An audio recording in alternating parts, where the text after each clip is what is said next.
Welcome to the Voxtelesys Portal Quick Start Guide. In this video, we'll demonstrate how to configure the Messaging API in the Voxtelesys Portal.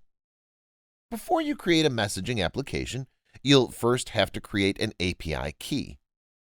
From the Voxtelesys dashboard, click on APIs, then click on Keys from the dropdown. From here, click on Create Key.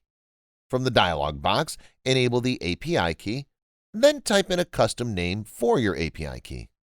Finally, select the trunk group you wish to associate with the API key from the dropdown. When you're done, click on Save. Next, click on the Messaging Applications tab.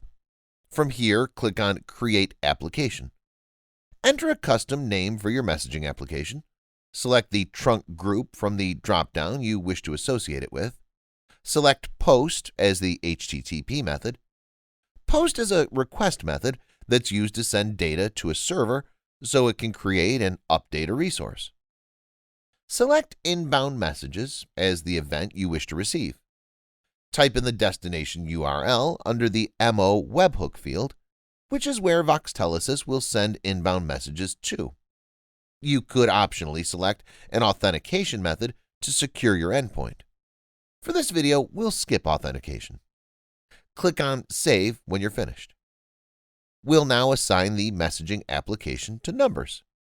Click on the Phone Numbers tab and select Numbers from the dropdown. Select the Edit icon by the number you wish to associate your SMS application with.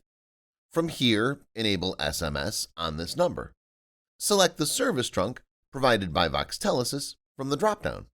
Under the Messaging Application field, select our previously created application. Click on OK when you're finished. Congratulations! You've successfully configured the Messaging API in the Voxtelesys portal. Check back for future videos that will demonstrate how to implement SMS in your PBX.